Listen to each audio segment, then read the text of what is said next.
Geo Dalam acara Resto. kali ini kita akan membahas tentang backstreet. Backstreet dalam artian jalan mundur, jalan ke belakang. Jalan ke belakang. Tapi Belakang kita, jalan. kita tidak akan membahas itu teman-teman. Kita akan membahas tentang backstreet dalam menjalin hubungan. Nah, Kak Geo, saya mau tanya, arti backstreet menurut Kak Geo seperti apa tuh? Backstreet. Sebenarnya backstreet itu apa Kak? Pacaran yang sembunyi-sembunyi ya. Istilah anak muda gitu ya. Istilah anak muda adalah pacaran yang sembunyi-sembunyi. Dalam artian tidak Tidak diketahui orang. tidak diketahui oleh banyak orang. Pacar rahasia mungkin seperti itu. Pacar rahasia. Nah, Ya. kalau menurut Kakak D, bagaimana backstreet itu apa sih? Hubungan yang tidak seharusnya, Maksudnya hubungan yang tidak seharusnya kayak gimana tuh?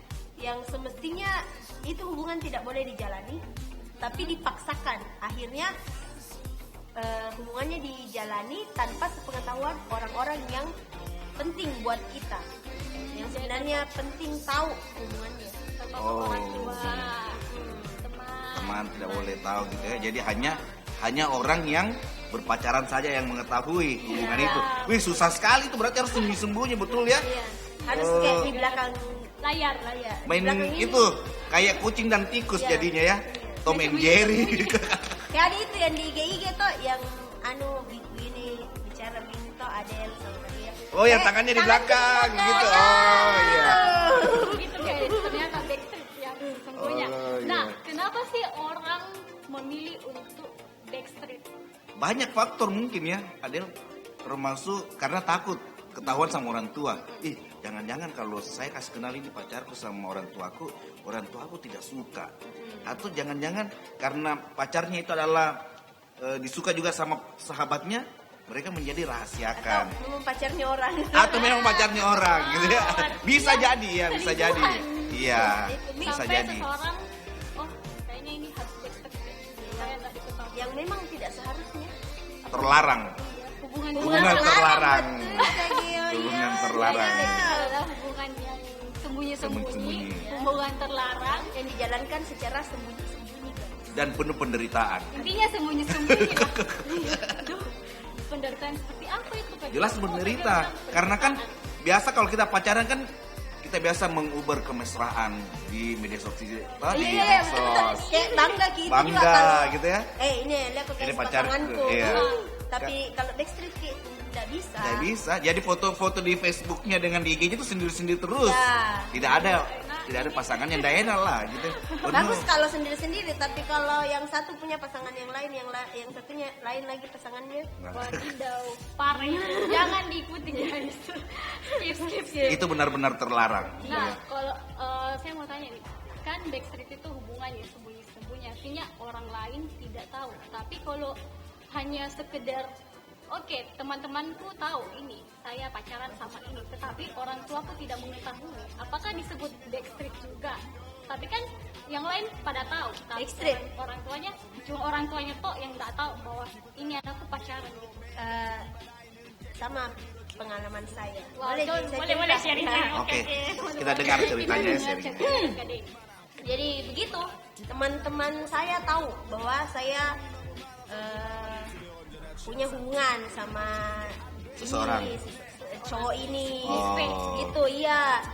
Tapi maksudnya orang tuaku, karena orang tuaku bersahabat dengan orang tua, jadi bikin ceritanya ini cowoknya punya pacarnya berteman dengan saya dan berteman dengan saya, terus orang tuanya ini cewek berteman juga sama mamaku, jadi sahabat sama mamaku. Nah, saya menjalani hubungan dengan pacarnya. Jadi saya tidak, maksudnya dia datang ke rumah sekedar bilang main sama-sama. Sekedar teman. Bilangnya main, iya, padahal ya ampun. Jatuh hati. Ya. Oh, ternyata ada hubungan di balik itu. Balik batu. Ya, ada udang di balik batu. Jadi Nggak boleh guys, jangan tidak boleh, ditiru, guys. jangan guys. Jadi bagaimana perasaannya Kak Dek saat melakukan backstreet? Betul itu apa yang Kak Gio bilang, lebih banyak menderitanya daripada senangnya gitu. Karena sebenarnya kan pacaran itu, proses pacaran yang hubungan gitu itu adalah satu proses menuju tahap yang lebih serius, artinya ke pernikahan. Cuman banyak perasaan yang nafsu mungkin yang membuat kita jadi lebih memilih menjalankan hubungan begitu daripada melihat ke depan gitu. Jadi kita kayak ditipu sama nafsu. Bilangnya ini cinta, ini apa, padahal nafsu guys. Iya. Dan memang betul ya, yang seperti Dei katakan itu memang sangat betul ada. Orang yang pacaran sembunyi-sembunyi adalah orang yang lebih gampang jatuh ke dalam dosa. Ya, karena apa? Orang lain kan tidak mengetahui hubungannya. Jadi mereka bisa melakukan dosa-dosa yang dilakukan oleh banyak generasi-generasi muda saat ini, ya, melakukan hubungan suami istri di luar nikah contohnya. Kan banyak karena akibat pacaran yang sembunyi-sembunyi. Tapi kan ada sebagian orang yang mengatakan backstreet itu bukan dosa. Karena selama saya tidak melakukan yang kayak Kak Gio bilang, yang hubungan yang terlalu dalam. Ya, tapi kan sebenarnya begini Adel, kan kita tahu dalam situasi yang saya alami itu dulu ya guys, dulu bukan sekarang guys. Sekarang sudah tidak. Sekarang sudah tidak dong. Terang-terangan. Ya. Sudah terang-terangan sekarang. Oh bukan terang-terangan. Sudah meninggalkan orang itu. Oh berarti yang sekarang itu bukan yang dulu. Bukan dong. Oh, orangnya berbeda. Saya pikir tadi yang sekarang. Tidak, yang sekarang itu malah lebih ke, maksudnya belum pacaran pun saya sudah itu waktu saya sudah dijamu sama Tuhan. Jadi saya sudah bertobat, ya. Oh iya. Sudah mengalami pembaharuan gitu. Oke. Ya. Sampai di mana tadi? Yang kan orang tidak orang pikir itu tidak berdosa, ya. Tapi kan dalam posisi hubungan saya dengan waktu itu dengan orang itu, kan dia punya pasangan. Yang pasangannya berharap hubungannya dia dengan pasangannya itu langgeng sampai ke tahap yang lebih serius. Saya sama kayak dibilang itu, kan kita biasa kayak kalau orang berduaan ada satu yang muncul, iblis, setan. Ya berarti saya setannya dong. Aduh. Dia mengakui ya. Dalam bahasa kasarnya. Iya, seperti itu. Dalam bahasa kasarnya? Bukan setan, bukan. Nah, kan perumpamaan guys. Ya, perumpamaan. Kan tadi membahas tentang backstreetnya dalam artian sebagai orang ketiga. Yes. Oke. Nah, kalau saya sendiri saya berbagi sharing. Nah, ini ya. Ayo kita dengar sharingnya Adel. Ini adalah sharing pertama saya. Siap. Sebelumnya saya tidak pernah cerita ke siapa-siapa, hanya ke sini. Sebenarnya saya masih pikir-pikir saya sharing atau tidak ya, gitu. Tapi betul saya harus sharing. Harus share. Ya. Kan masa lalu toh? Iya, masa lalu bukan masa sekarang. Jadi waktu itu guys, waktu sebelum umur 17 tahun kan. Sekarang sudah 17. Mudah-mudahan papa saya tidak nonton ini ya. Nanti saya call Om Kips, telepon Om. Nonton Om. Kan papa saya orangnya keras. Apalagi anak perempuan, pasti keras. Jadi waktu itu saya kelas 1 SMA. 1 SMA itu kan belum cukup 17 tahun. Dan mungkin kan waktu itu masih anak-anak yang mau apa sih pacaran itu kan gitu, pengen tahu, pengen rasa gitu ya, bagaimana rasanya, bagaimana keadaannya gitu ya kan. Terus lanjut waktu masuk ya SMA kan anak baru pasti targetnya kan kakak-kakak kelas. Apalagi ada yang cantik, jadi pasti banyak kakak kelas. Nah waktu itu ada anak kelas 3, anak OSIS lagi. Ada kebanggaannya, idolanya semua wanita. Terus teman-teman PDKT begitu, kok kayak nyambung, kayak iya oke.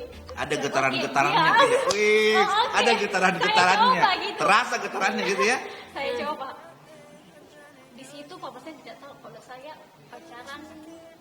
Karena kan papa saya keras, tidak boleh pacaran, itu tidak boleh pacaran, belajar dulu, selesai baru pacaran. Jadi kayak backstreet lah istilahnya, kan backstreet. Tapi saya menjalani itu dengan rasa ketakutan karena orang takut ketahuan. Ada yang kasih tahu. Saya lagi yang dimarah, jadi saya merasa kayak kok saya pacaran tidak nyaman. Tidak enggak kayak teman-teman saya. Iya, kan kayak teman-teman yang bawa ke orang tuanya, ini loh pacar saya. Saya tidak. Saya kalau diantar ya di depan lorong, kan waktu saya tinggal di lorong. Jadi kalau diantar pulang guys, saya diantar pulang sekolah itu saya diantar di depan lorong. Jadi saya harus jalan kaki. Itu pun lagi dengan harus hati-hati, lihat dulu kiri kanan ada tidak yang lihat, baru saya turun. Jadi saya rasa kok enggak nyaman gitu pacarannya. Terus tapi kenapa ya? Lalu saya bertanya, kenapa saya mau pacaran gitu? Padahal mau dibilang keuntungan tidak ada, karena pacarannya enggak kayak orang lain jalan-jalan ke mall. Kalau itu pun kalau jalan ke mall saya harus berbohong lagi. Nah itu guys, itu baru masuk dalam dosa, berbohong karena saya pergi sama teman, ternyata tidak gitu. Saya pergi sama yang sama itu cowok, jadi sang idola. Iya aja sang idola. Jadi saya merasa kayak tidak nyaman gitu. Jadi saya putuskan untuk mengakhiri hubungan karena ternyata itu tidak enak. Iya. Tidak ada yang membahagiakan, lebih banyak menderitanya guys. Lebih banyak menderitanya daripada senang-senangnya gitu. Ya makanya tadi yang seperti Adel bilang, banyak orang beranggapan bahwa pacaran sembunyi-sembunyi itu tidak dosa, padahal kan dosa. Kenapa dosa? Kita akan cenderung selalu melakukan kebohongan satu, lama-lama melakukan hal-hal yang lebih besar lagi dosanya. Jadi pacaran sembunyi-sembunyi itu membuat kita terjerumus dan jatuh ke dalam dosa. Ya. Jadi jangan coba-coba lah, ya. Jangan lagi bilang backstreet yang saya jalani tidak sampai ke hubungan yang begini begitu. Tapi seperti yang Kak Geo bilang tadi, backstreet membawa kita untuk menjadi orang yang memberi kesempatan untuk kita menjadi berbuat dosa. Ya. Wow guys, pembahasannya semakin seru nih. Kali ini kita akan melihat cerita dari teman-teman kita. Oke, check it out.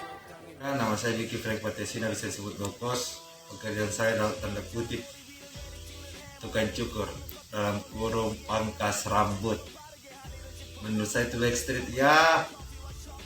Jadi hubungan yang sembunyi-sembunyi atau pacaran sembunyi-sembunyi atau cokok-cokok. Nah, rasanya kalau orang backstreet ya pasti muncul sifat kebohongan. Atau setiap jalan alasan sama orang tua bilang pergi sama teman, atau di mall tiba-tiba ada kenalan dilihat pasti sembunyi-sembunyi. Tapi namanya orang sembunyi-sembunyi pasti akan dienggo atau dijapok tek gitu. Ketiga itu hubungan restu dari orang tua ya perlu, karena kalau tanpa restu orang tua itu pasti jalannya buruk, karena apa yang kata orang tua itu pasti benar. Ingat. Dadah, salam. Halo teman-teman, perkenalkan nama saya Kia, profesi saya sebagai mahasiswa di salah satu universitas. Yang pertama, menurut saya hubungan backstreet adalah kita menjalin suatu hubungan secara sembunyi-sembunyi atau menjalin suatu hubungan tanpa diketahui oleh orang lain, termasuk orang tua kita. Yang kedua, saya tidak pernah mempunyai pengalaman menjalin hubungan backstreet karena menurut saya hubungan backstreet itu atau secara sembunyi-sembunyi itu tidak baik.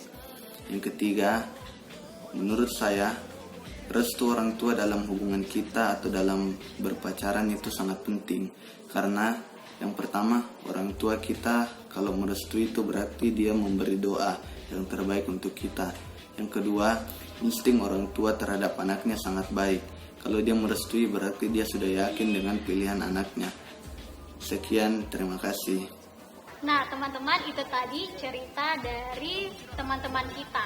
Jika teman-teman yang sedang nonton memiliki pengalaman yang sama tentang Backstreet, teman-teman boleh berbagi pengalaman di kolom komentar atau melalui IG kami ya, DM ke IG kami di Presgen GCC dan Excel GCC.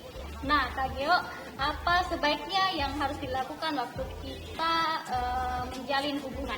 Mulai menjalin hubungan. Jadi awal-awal bagaimana kita ingin menjalin suatu hubungan yang sehat, tentunya dipandang dari pandangan kekristenan, gitu ya.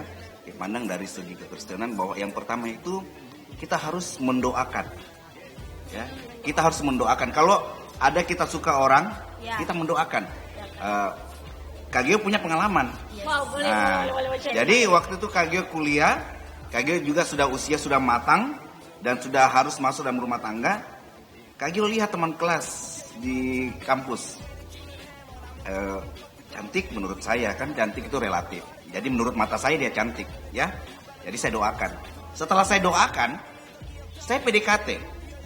Tapi sebelum PDKT, saya cerita dulu sama sahabat saya dan pembina rohani saya. Jadi setelah saya doakan, saya cerita sama pembina rohani saya bilang, saya lagi doakan seorang wanita, saya menyukainya, tapi saya harus mendoakan dulu, dan saya cerita sama pembina rohani saya, dan saya berdoa sama dengan pembina rohani saya. Setelah itu baru saya PDKT. Setelah itu saya PDKT, walaupun memang PDKT-nya sulit sekali ya. Sulit bagaimana? Sulit. Perlu perjuangan gitu ya. Perjuangan seperti apa? Perlu perjuangan, jadi harus berani ngobrol dengan dia, berani mengungkapkan perasaan bahwa saya tertarik dengan dia, gitu ya. Ternyata berani ngobrol itu kayak butuh perjuangan yang besar. Betul, ya? perjuangan. Padahal Beda kalau kita, ya, kalau kita cuma mau main. main-main, kalau kita mau cuma main-main sama seorang wanita, itu lebih gampang bicara. Tapi kalau kita ingin serius dengan seorang wanita, itu rasanya sulit untuk kita mengungkapkan isi hati kita. Oh, ternyata itu perbedaan. Iya, di situ. Di note it teman-teman, note it ya. Jadi buat teman-teman yang cewek-cewek boleh digarisbawahi apa yang Kak Geo sharing barusan. Ya, Kalau dia serius, dia pasti lebih malu-malu. Ya, lebih malu-malu dan lebih sulit untuk mengungkapkan perasaannya, gitu ya. Tapi mungkin tergantung orangnya juga. Bisa Kak jadi. Geo. Ya, bisa jadi. Oke. Kan Jadi Kak Geo mungkin pemalu, ada yang malu-maluin. ada yang urat malunya sudah putus Ya. semua gitu. Oke, jadi yang pertama itu kita mendoakan, yang kedua itu kita menceritakan terhadap pembina rohani kita atau gembala kita bahwa kita menyukai seseorang.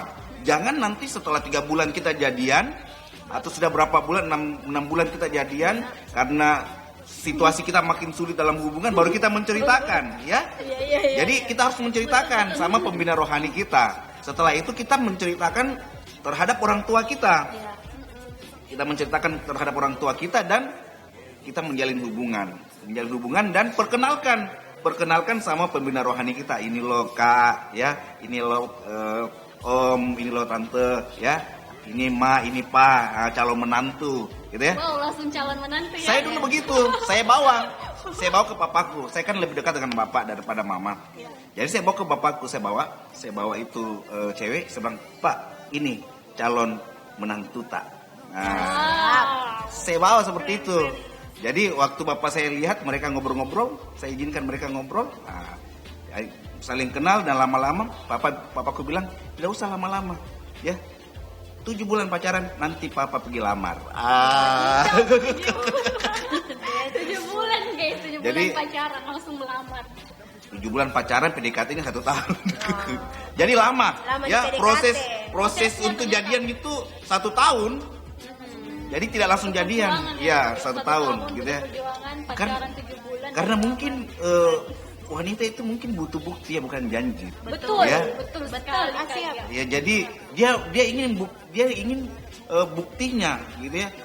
Pengorbanan saya terhadap bahwa saya benar-benar mencintai dia, ada pengorbanan tersebut ya. Akhirnya kami jadian gitu, perkenalkan sama pembina rohani saya, perkenalkan sama orang tua saya, dan kami menjalin hubungan gitu ya. Kenapa kita tidak boleh melakukan hubungan yang terlarang atau sembunyi-sembunyi? Yang pertama tadi, karena memang itu bisa membuat kita jatuh di dalam dosa.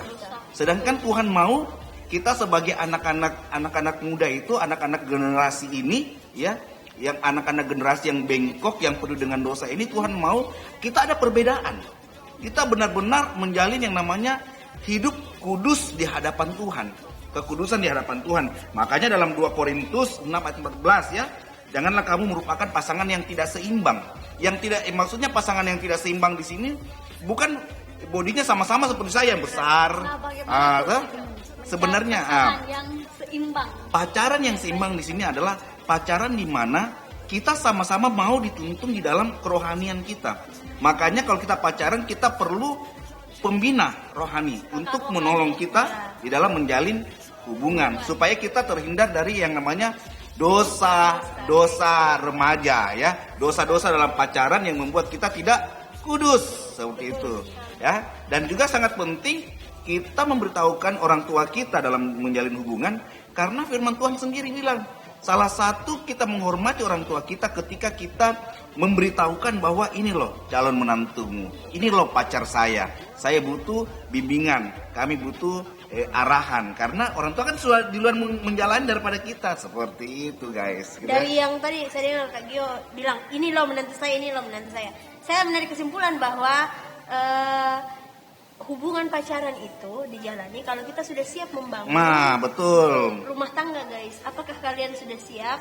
Jadi untuk teman-teman yang mungkin berencana untuk menjalin hubungan pacaran, coba dipikir ulang ya. Saya dipikir ulang, apakah saya sudah siap untuk menikah, berumah tangga ya, betul. Apakah saya sudah siap untuk gendong baby? Ya betul guys. Apakah saya sudah siap bikinkan kopi suamiku gitu ya? Apakah saya sudah siap untuk mencari nafkah? Iya, betul. Seperti itu ya. Jadi Ya. memang seperti dibutuhkan kedewasaan fisik dan rohani di dalam menjalin suatu hubungan. Jadi kalau kita tidak siap untuk menikah, jangan pacaran, bersahabatlah lebih bagus ya. Jalin hubungan persahabatan, jangan pacaran ya. Kalau mau menikah baru kita masuk ke jenjang pacaran. Betul sekali Kak Gio. Jadi teman-teman, dalam memilih hubungan itu adalah hal yang penting. Tapi karena gini, kita menghabiskan waktu bersama-sama dengan mereka. Seumur hidup kita akan menghabiskan waktu bersama-sama dengan mereka. Jadi kalau berpacaran diam-diam, bagaimana selanjutnya teman-teman? Bagaimana kedepannya kalau teman-teman mau dari sekarang pacarannya diam-diam, sembunyi-sembunyi. Kira-kira kedepannya dia tidak akan main belakang kah atau bagaimana? Gajebo, nggak jelas boh. Memikirkan kedepannya kita bagaimana, karena bukan hanya sekedar bagaimana pacarannya, tetapi bagaimana kedepannya kita dalam berumah tangga nanti. Jadi lebih baik kita pacarannya yang sewajarnya gitu. Yang tadi Kak Gio bilang, cari pasangan yang seimbang. Jadi teman-teman, kita nggak akan hidup 2 orang saja, tapi ada 2 keluarga yang akan kita satukan. Makanya teman-teman, jangan backstreet. Paling penting untuk menghindari backstreet dari apa yang kita sharing hari ini adalah tanya ke diri kita lagi, apakah kita sudah siap untuk berumah tangga? Ya. Karena berumah tangga itu kita bukan cuma menikahi orang yang kita cintai, pacar kita. Iya. Kita menikahi kedua orang tuanya juga. Ya. Bukan cuma keluarga. Iya. Betul. Keluarga Keluarga besarnya. kita juga Iya, menikah, betul. iya. Menjalin suatu hubungan. Iya. Sebuah hubungan. Jadi Pacaran itu untuk menuju ke hal yang lebih serius, menuju ke rumah tangga. Jadi memang harus ada kedewasaan, keseriusan, Ya, betul. gitu. Kedewasaan itu membuat kita jadi berani. betul sekali. Tidak perlu diam-diam atau sembunyi-sembunyi. Ya, hanya anak-anak yang suka sembunyi-sembunyi.